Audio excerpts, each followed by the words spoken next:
Star. Hi, everybody. Welcome back to Democracy 3.0. This is our weekly meeting on Thursday nights. And Democracy 3.0 is a organization that innovates democratic processes and builds consensus. And our goal is to grow until we have enough numbers as a block of voters to have actual power in the country and tell the politicians what the people actually want and don't want. So we usually go in a circle, and I guess I'll start off today and just share with you guys. We have right now we have a Discord server, so I'm going to put the Discord server link in the channel. Encourage everybody to join the Discord. And this week I have we have a Trello board so that everyone can collaborate on actions, things to do. Can everybody see this? Is that show? Okay. Okay, great. Yeah. So this is a Trello board. I think there's an invite in the Discord server. I'll put that there. And you can just add cards here, brainstorm ideas, and then move, and then you can move things to to do, doing, and done. So these are, everybody's welcome to add to the Trello board. We use a concept of self-organization which comes from the Swedish Pirate Party and the concept of the swarm, which is that people can decide best what needs to be done. So if any two people in the organization, any two of you, if you agree about doing something, you can go ahead and just do it. You don't have to ask for permission. You can just do it. So yeah, I guess I was also working on this earlier today, a digital flyer for inviting people to the meeting with TC.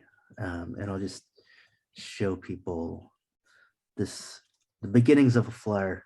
I'm not very good at graphics and TC is not, but this is the language that we came up with. Democracy 3.0, frustrated with how things are going. Politicians never do what they promised, want to help make a difference. And then we've got the details for the meeting. So this is going to be on the Discord server. Everybody's welcome. There's to improve it. So with that, I'll yield my time and go to TC.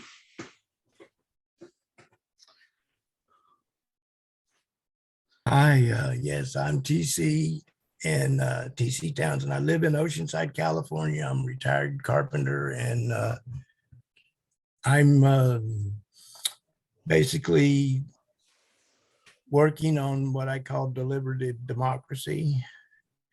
And I spoke earlier about a platform we're going to experiment with this next Wednesday. And we have 9 people, and I got 4 of them signed up, and I get 4 more email addresses, but that's no shit for here. So anyway, we're going forward with it, and I told you we've been told to beware of the AI, and so it's going to be interesting. And like I said, if it works, I can see where we could get a group discussion with Brian's blueprint, and then Paul's got his herring thing. And so just take some of those items and, get 8 to 15 people and video that and share it. So that's kind of where I'm at.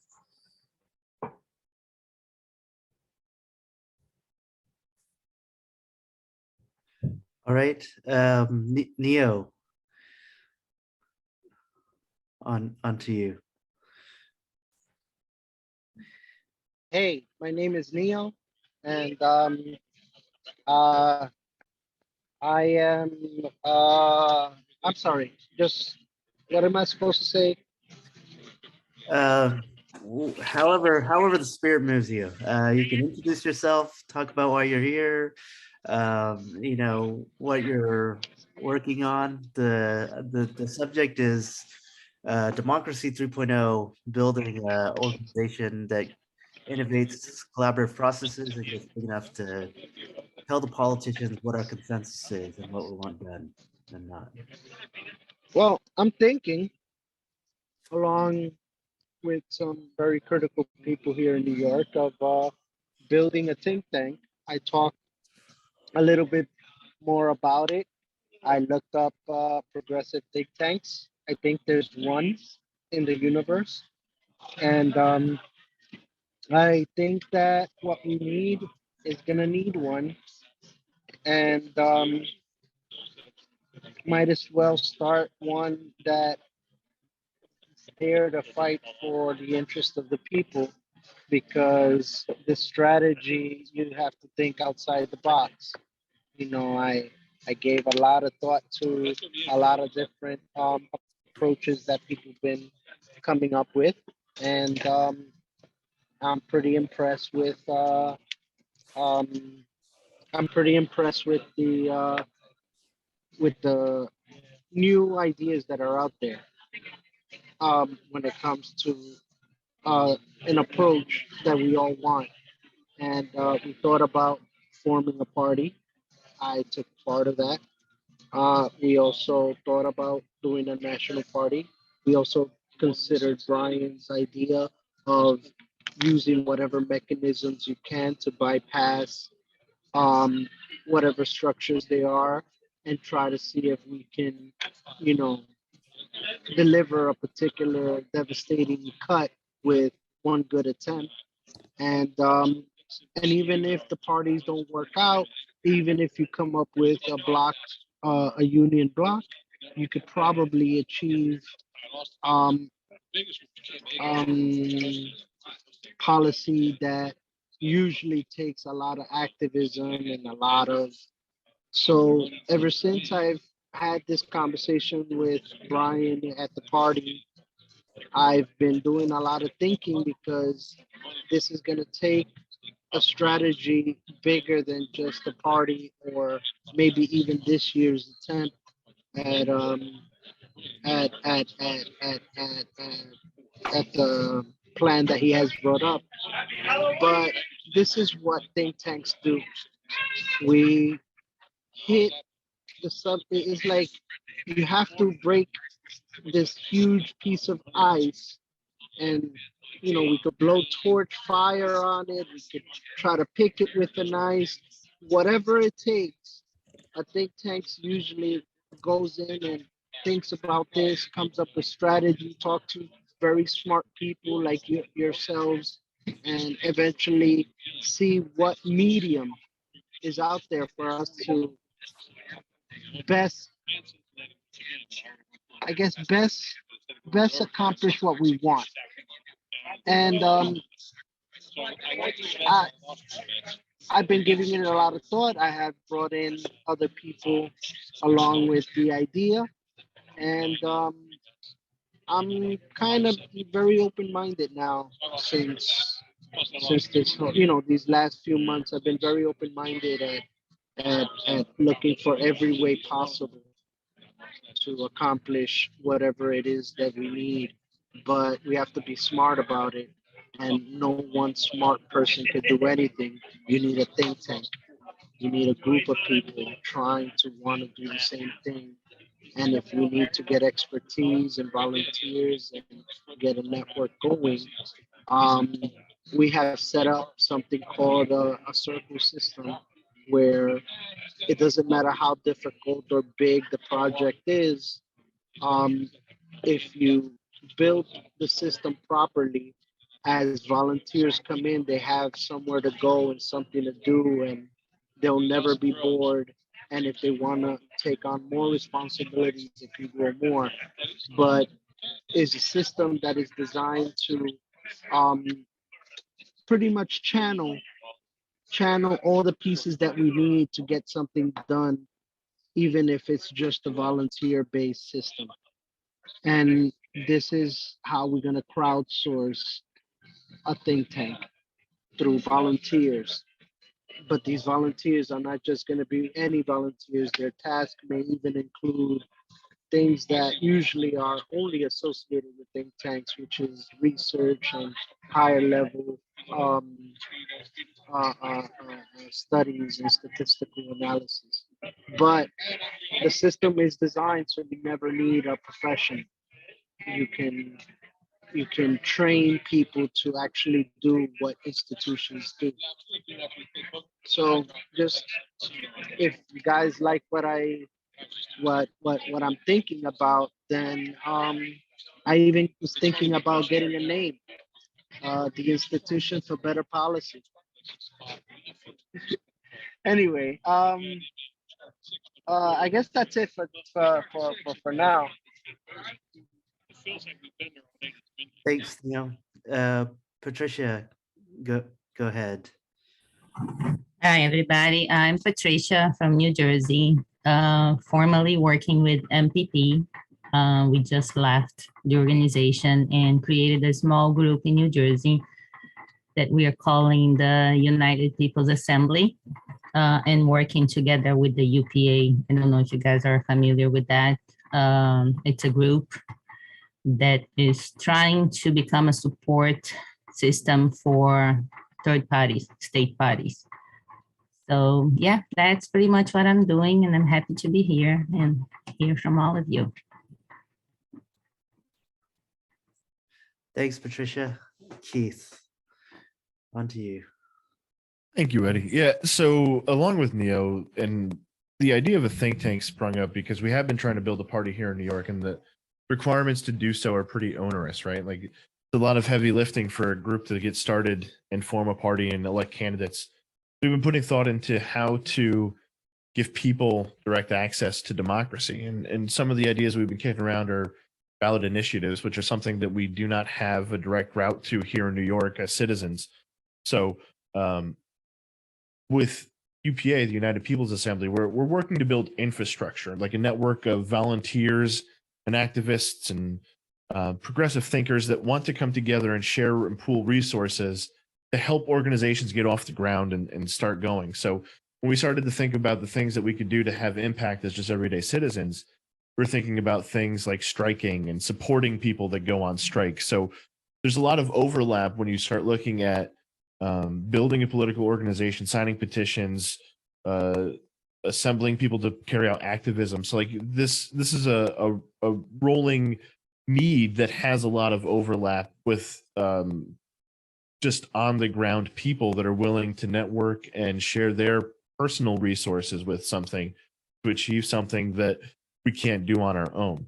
So when we look at the dichotomy of how a party is formed and how humanitarian aid groups are formed and how activists unite to go and march and petition and hold signs together, there's a structural need that brings all of those things together. So if we can combine that network and distribute the resources that we've allocated across all these different methods and means of activity, then we'll cut out a big chunk of that hard first step of getting off the ground with a new idea.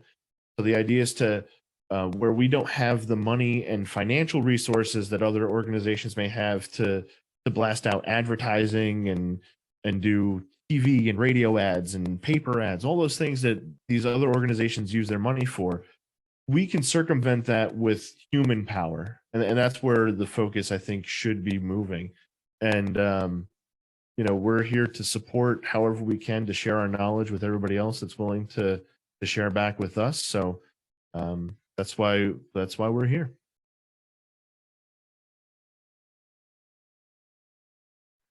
Thanks, Keith. Brian. Thanks, Eddie. And yeah, I want to thank Eddie for sharing this space. I have different goals than your stated goals of the organization, but I appreciate the opportunity to kind of talk with people and bounce ideas around. So I think you guys all know me. I used to be state representative in New Hampshire and developed the idea of crowdsourcing functional government by writing our own legislation and then leveraging our votes as swing voters to make it happen. And so that's what I'm continuing to work on. And so I'm in North Carolina, where originally it was a target state because it had a US Senate seat up for grabs and it had like 1 or 2 swing districts. And so, all right, I moved to North Carolina. And then the Republicans came in and they gerrymandered the districts, and suddenly the Senate seat was competitive, but the House districts really just weren't. Like, but then the Supreme Court stepped in and threw out the gerrymandered maps. And so I just, somebody just posted, it's not finalized yet, but it looks like maybe the new map for North Carolina will have 5 swing districts in it. And like, I can't tell you how amazing that would be to be able to focus on one geographic area. And by building a 3.5% block of voters in those 5 districts and having that carry over to 2% statewide, to be able to control the outcome of 5 House seats and 1 Senate seat, and the impact that that would have on the national conversation. Who wants to end poverty, end mass incarceration, and end the endless wars? We know how to do it. We have it written down. We just need we need Congress to put it on the president's desk. And by setting up this model, essentially we can franchise these campaigns to swing districts around the country. Unfortunately, there's only about 40 of them this time around because of gerrymandering. But you get to plop somebody down in any one of these, and you've got a ready-made campaign ready to go to unite people around real solutions in 2022, and cutting through the gridlock and just trying to bring people together to solve problems. So I'm cautiously optimistic tonight that North Carolina will finally do the right thing and give me a whole bunch of swing districts in the state. And that over the next 6 months, like we'll change the national conversation. So I'm going to stop there, but I got other stuff to talk about next time around. Thanks, Brian. I want to add on to something that Keith said about sort of bringing people and resources together. And for me, that brings up another project that I'm working on, which is called the Mutual Aid DAO, MADAO for short. And it is, it comes from some, sort of economic thinking that me and Brian have been doing for the last 2 years, where, I think that there are a lot of resources and talent and energy available, and that the way the current economy is set up, it doesn't utilize those resources right. And so Mutual Aid DAO is basically a community currency with a basic income. And so everybody who signs up, gets like 75 MADAO tokens every month. And I want to propose that potentially, political, organizations, if you have these, projects where, you need certain things, you can join the MADAO group. You'll get a basic income, and you can maybe, hook up with some people and say, I'm doing this thing, but I need some video editing, but I don't know how to do that. But maybe somebody else, knows how to do it, and they can do that for you. You give them, and then you pay them MADAO for that, and then they may have other projects or things that they need help with for their organizing, or even also for things for their personal needs, and things like that. So that just brought that up to me. I'll put an invite for that in the chat also. Mutual Aid DAO. Yeah. just another way to connect and organize and collaborate, I guess. So so on to UTC. Thanks, Eddie. Well, this is quite a group, and I like that you're talking about on the ground, get it done petitions, all the nuts and bolts of politics. And the one thing I hear everybody say is, if we can get the people together, if we can get the people together. And so my focus is really not on the legislation or the policies or the politicians or the parties or anything. It's how to get people where they can talk to each other so that they can hear what you're saying. Because right now they're in their tunnels, they're in their silos, and they can only hear what it is that they're listening to. And if they can learn to listen to other people and other things, then eventually they'll open up perhaps to your ideas. So that's where my focus is. Thanks. That's it. Go ahead, Neo.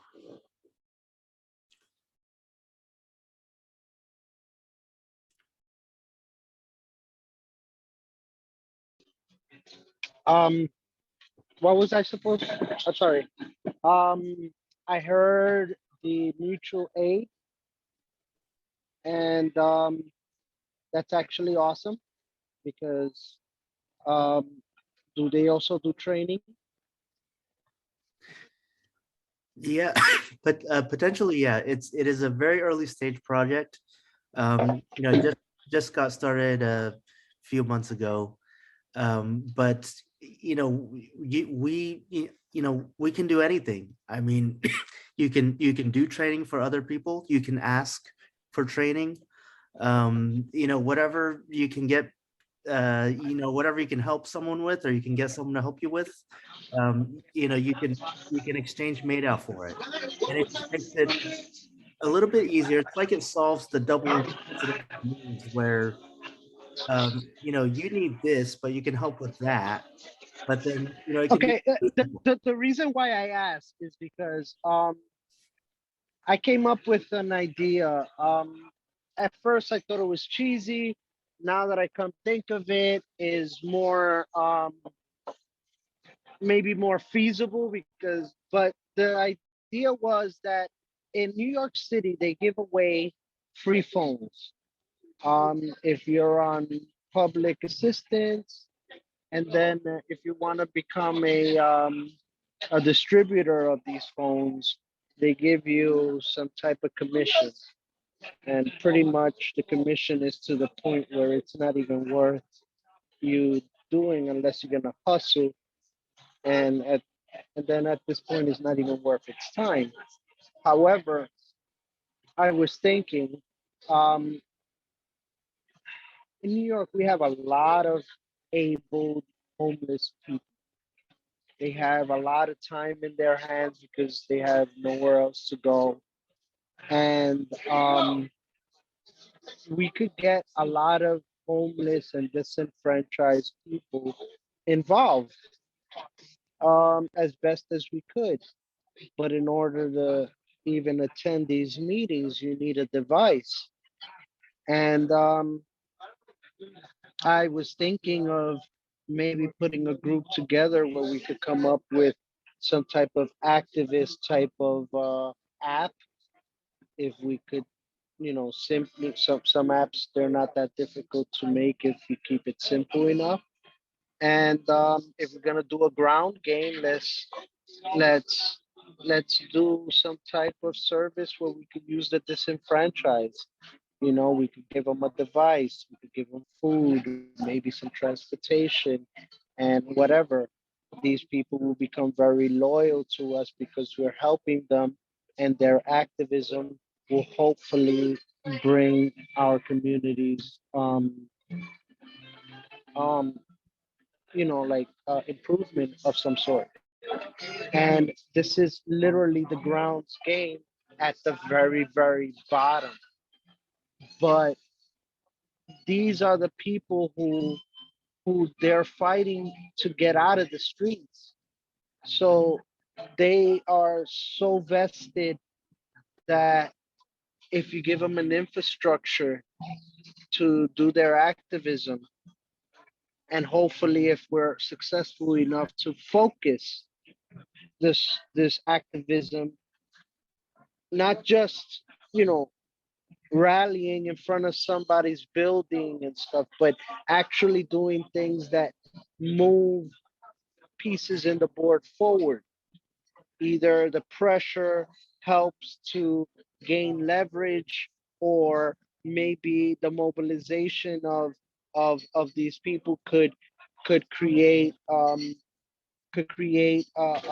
communities to come together, because we're finally trying to help the community in a way that is actually beneficial to the community, rather than promises and stuff. Like they can actually see what's going on. But a ground game where we try to help through mutual aid, people could help probably build a good not a good one, a technological one where if we do this app properly, we could probably do all sorts of things, from media reporting to surveying to things that are useful to either a party, independent media, or whatever a think tank thinks is needed to focus that energy to bring a network together to work on a particular objective.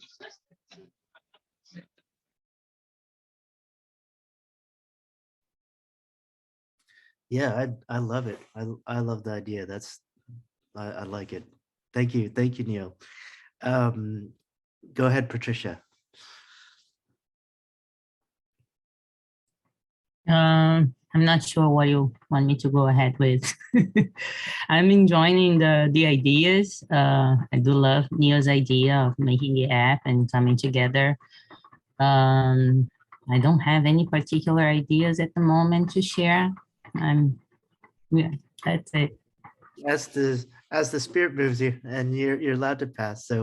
So Keith, go ahead.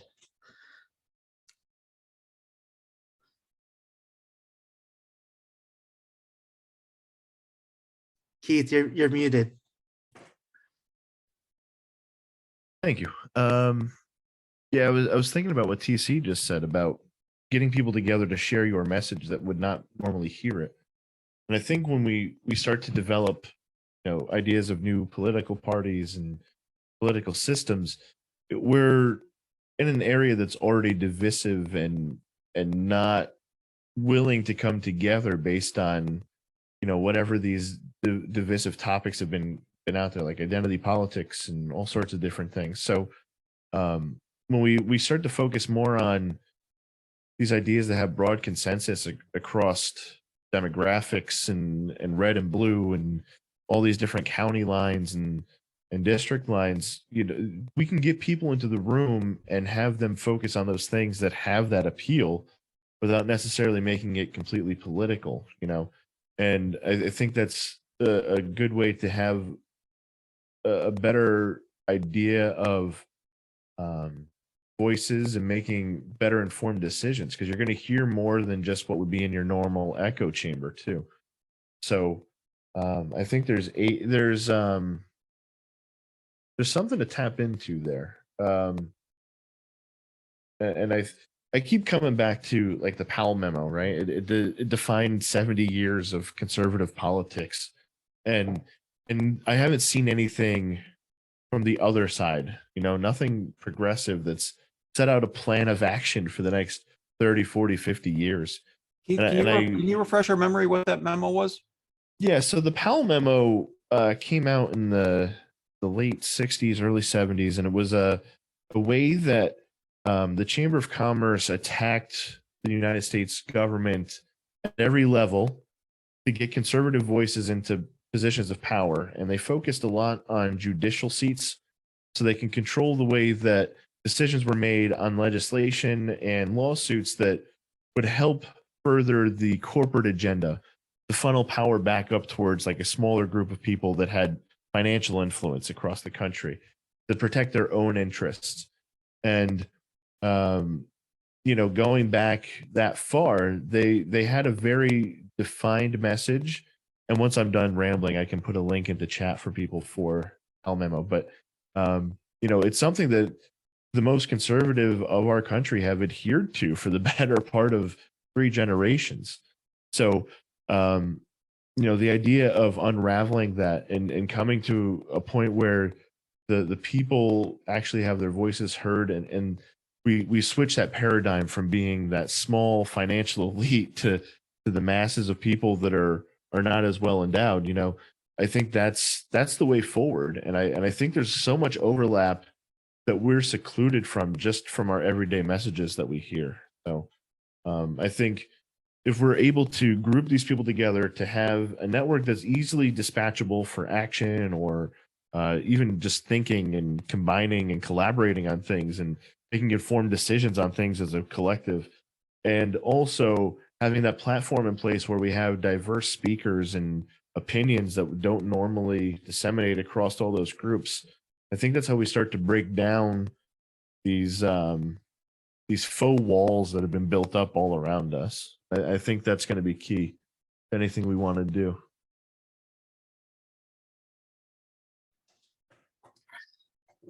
Thanks, Keith. That's great. That's great. I think a lot of us agree with what you're saying. Brian, go ahead.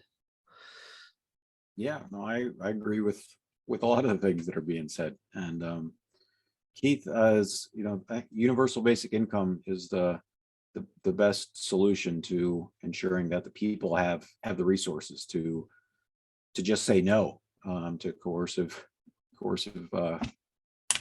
requests, I guess, from those with more money. And yeah, so this week, well, we've got our approval, so we're all set to set up our super PAC for the American Union. So that'll be and so some people have asked, like, why a PAC? Like, aren't PACs evil? And PACs are a tool. If the goal is to influence the outcome of the election, then a political action committee is the tool to influence the outcome. And like any tool, you can use it for good or evil. But this one, as a super PAC, not one dime of the money we raise will go to any candidate at all. Money only goes to spread the message, to encourage people to work together, to come together around these solutions. It's not for the candidates, it's for the people. And I saw another organization that had the same question posed to them. And they said, well, PAC stands for Pooled Activist Cash. And so I like that. I like that acronym. So I want to try and give them credit. It's not original to me, but Pooled Activist Cash. And so the goal is that, maybe you made a huge windfall on crypto or on GameStop or something like that. And the system is broken, and you want to screw with the system the same way that those kind of things have done. And so here's the opportunity to put the money into a very specific plan of action for 2022, and hopefully make the system work for the people. Give us a fair deal for once. So that's the other thing I'm excited about this week. And the only problem I've run into, though, is trying to get set up with campaign services, because they are very geared towards the duopoly, and that's not what this is. And so I was going to ask if anybody knows, is anybody like experienced working with the Action Network as far as an organizing tool? I did one of their demos this week, and they seem like they have a lot of they seem really great, but I've never really tried to set up anything with them, and so I was hoping maybe somebody else had more information. Yeah, I can help you with Action Network, Brian, if you need.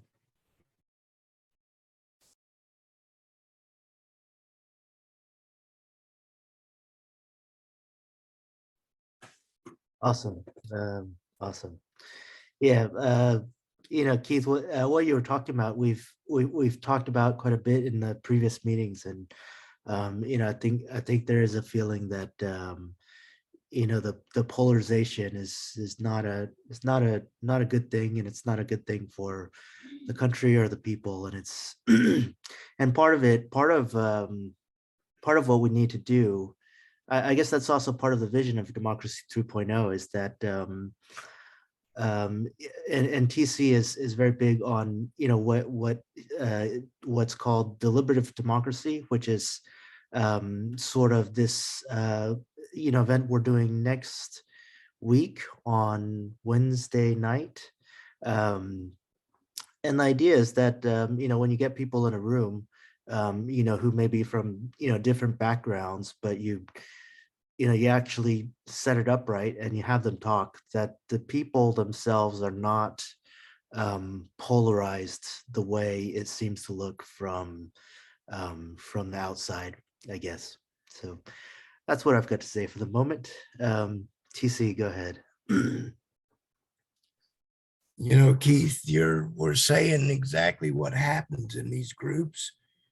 They have people that are informed and they speak, and people hear different ideas they've never heard before. So, we're on the same page there with opening people up. That's what it's about. And it's like,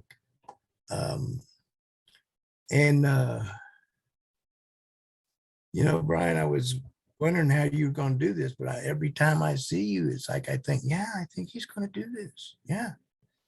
And so I'm very excited about supporting you and being on your team. And then I thought it was great. You asked for something and you got it. So that's, if there's nothing else about these meetings, it's like you might find out what you get your needs met. So, all right. Thanks a lot. I just want to give a plug to TC. I published an essay on Medium this week about how the legislative package will reduce the risk of nuclear war, how it cuts the nuclear stockpile and stuff like that. And TC said, "Oh, you should turn that into like a video or something." And so I just recorded myself talking to Zoom like this and sent him the video. And then he turned it into a video with like pictures and words and everything. And it turned out really nice. And so I appreciate TC. Neo, go ahead. I just said, thanks. You're teaching me a lot. So it's a mutual arrangement here. So very good. All right. I have actually some computer equipment that were donated for another group called Real Progressives in Action. They're not great computers, but nonetheless, they're donated equipment. And I wanted to do something with a similar idea, except I wanted to make it as a, train someone and also give them a computer so they could also be able to do it, because most people are in poverty in New York. So maybe perhaps also the mutual aid could also focus on how to equip people to do activism. So not just the phones, but maybe perhaps other equipment such as the computers and stuff.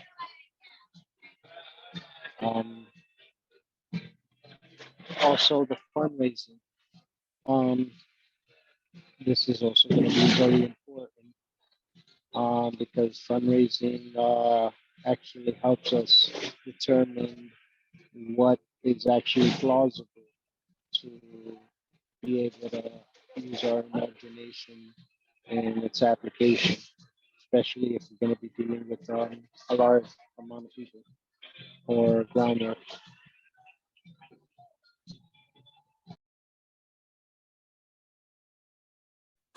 Thanks, Neil. Go ahead, Patricia, if you'd like.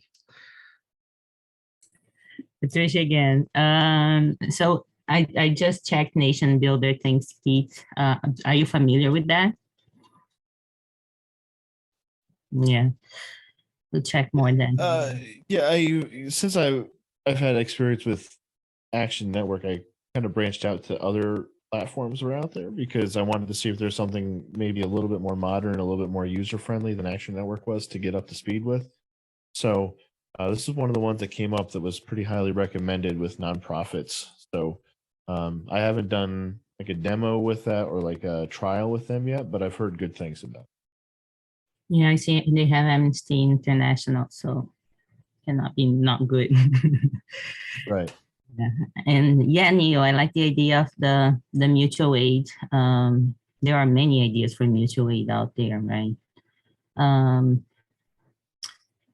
So yeah, I mean, I'm just here really to listen today. I didn't come prepared. I wish I did. I didn't know what you guys were talking about. Neo invited, said, let's break the duopoly. Said, I'm there. So if you guys need me for anything, I'm here. I'm IT. I do IT for life. So any IT stuff, I'm here to help. Awesome. Thanks. Thanks. Good, Patricia. because I got computer equipment here that needs to be serviced so it could be used for activism. Excellent. Keith, go ahead.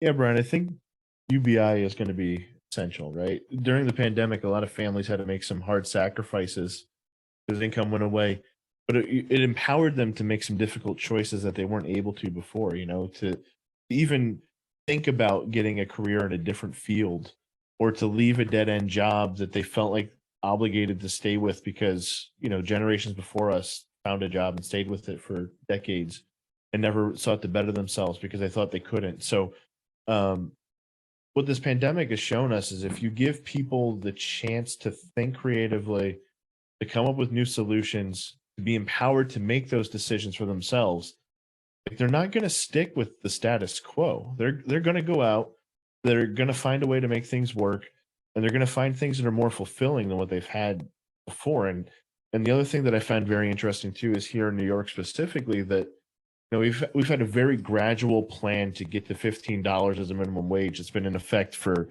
the last 6 or 7 years. But as we've been coming out of the pandemic, the workers had leverage for the first time in my lifetime.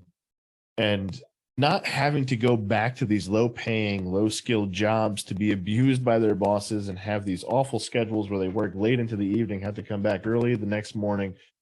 Just having that little amount of leverage to say, no, this is not good enough for me. The wages have been going up. Everywhere I drive now, the signs say starting wages at $15 or $16 or $17 an hour. And as somebody who's not college educated like myself, like that was unheard of even 3 or 4 years ago. Like $15 an hour was barely what you would get with a bachelor's degree in the area. And now like Dunkin' Donuts and McDonald's are saying they're starting to hire at $15 an hour. So, when the people have leverage and they can exert it, you see change very, very rapidly. So I think the faster that we can engage people on a large scale, we're going to see the changes that we think will better everybody else around them.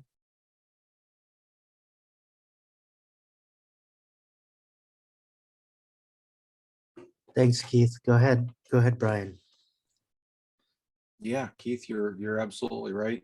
And so Eddie and I spent a couple months working on the UBI component of this legislative package in a way that it addresses a lot of structural economic issues to make the economy work for everyone instead of just the people at the top.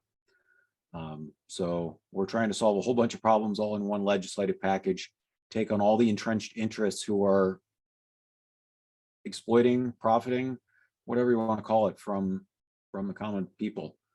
And yeah, you will see prices go up when, like you say, people have to bid up the price of labor. That will be reflected in prices. But that's what happened after the end of the Civil War, right? Before the Civil War, 7 out of the 8 richest states were in the South because they're making huge profits, working people and not paying them anything. And then all of a sudden when they had to pay them and, the price of labor went up and the price of goods went up. but there was more freedom. And so that's the trade-off that we have to be willing to accept. And unfortunately, America has kind of been brainwashed isn't the right word, maybe trained to always look for the lowest price on everything, that the lowest is the way to go. And it's created a lot of economic problems as a result. So UBI will empower the people. And just as importantly, when we end mass incarceration and reform the criminal justice system, we bring people home. Like we want an economic floor so that they're not turning around and going back to crime. Instead, they're coming out with enamored with the possibilities. Who can they be now? What are the choices? They're empowered to make choices. And the same thing when we end the endless wars and shut down the bomb making factories, we want an economic floor for all those people. When we take away their jobs, at least they'll still have UBI to do whatever they want to do. So yeah, UBI is essential. It's Martin Luther King's, is the first of the three evils with poverty, because it drives so many other problems. All right, I'll get off my soapbox and Patricia, I sent you an email and hope we can talk more about the Action Network and Nation Builder. Keith, yeah, if you have any more, I'll take a look at it. But one of the things that really appealed to me about the Action Network is the way that you could like connect all the different organizations like under one umbrella.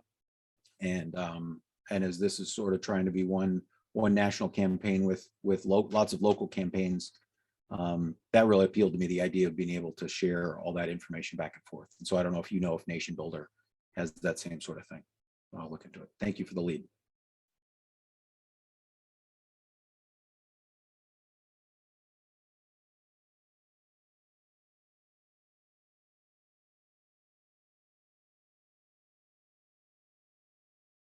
You're muted, Eddie.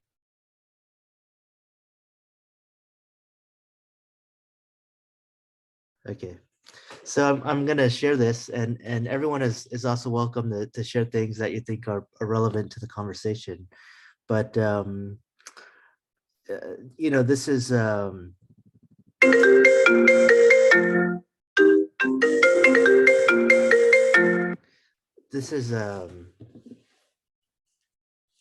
economy, and so Brian and I did a YouTube channel for a couple of years about the macroeconomics of UBI, and I'm convinced that there is a cycle in operation, and what happens is that it's a paradox. Here we are in the 21st century. We have this this incredible level of technology. The economy is so productive, and yet you still have poverty, and in fact the inequality is going up. And I'm convinced that what happens is that there's a catch-22, where most people are consumer workers. They sell their labor, and then they use the money to buy stuff from the economy. But what happens is that if the consumer worker does not have enough income, then they can't buy as much things from the economy, and then in turn there's not as much labor demand in the economy, and so wages stagnate. So wages have been stagnant for the last 40 years, and it is a completely unnecessary tragedy that we are in this state. And if you put in a UBI income and give people more power in the economy, what happens is that right now the economy is actually running at about 75%. Capacity utilization is about 75%. So all the factories, literal and metaphorical, are actually just sitting there idle right now. And additionally, the consumer worker is in a bind because they can't find high-paid work. And if you just give people the money that they can spend that money, it actually drives up the demand for labor, drives up wages, and it just makes the economy do what it already can, except for the lack of income, at the bottom. So yeah, I just wanted to share that. I think it's a huge part of what's going on. Yeah, I have a question. Don't know if you guys have the answer. How do we fit inflation in all that when we know the inflation is being driven by corporations and not really. Yeah, on that's top of- that's a wonderful and complex topic. And you know, the YouTube channel that Brian and I did, Capital Consumption Theory, it has some videos about that. And you're right. You're right that what is happening is companies are raising their prices. But part of that is actually part of the same dynamic, which is that if all the money is stuck at the top and people at the bottom don't have money, what you get is a very steep demand curve. And what happens is that companies find that, you know, normally if everybody had money and everybody could, you know, buy or not buy, you know, products, then there's an incentive to keep the prices low enough that lots of people can buy what you're selling. But when the demand curve gets very steep because of inequality, the companies start figuring out that there's a lot of people who can't afford what they're selling even at the current prices. But if they put the prices up 10% or 20%, there's still, you know, 10% or 20% of people at the top of the economy who can afford higher prices. And so the companies are discovering that they can raise prices. It's profitable for them because the few people who can buy their products can buy it even if the prices go up. And so you have inflation, but it is not the classical idea of saying there's too much demand and therefore you get too much and therefore you get inflation. And this is, you know, we've looked at data from the US and from like places like Argentina, places who are, you know, famous for inflation. And the funny thing is that capacity utilization does the opposite thing. It actually goes down. As you get more inflation, the factories actually get less busy. And so the reason is not the reason that most economists sort of think by default, which is that there's too much demand. It's actually that there is not enough money at the bottom of the economy. And so the companies find that, you know, they're better off just serving the top 10%, you know, at high prices, and they don't need to, and they cannot serve everybody at the bottom because everybody at the bottom doesn't have income to buy their things with. So, yeah. Patricia, we'll put a link in the Discord server to a couple of the episodes that Eddie and I talked about inflation. He's got some amazing charts. But the other answer to your question is that the UBI in this legislative package does have an inflation. It will increase with inflation starting in 2025.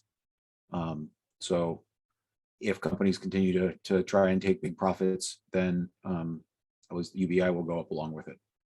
But Eddie's correct that by ensuring that more people have money to spend, there'll be more competition to keep the prices down, and that'll help balance some of it out. You look at Alaska and they have that. Eddie, are you done with the screen share? We got a good image of the UBI economy? Yeah.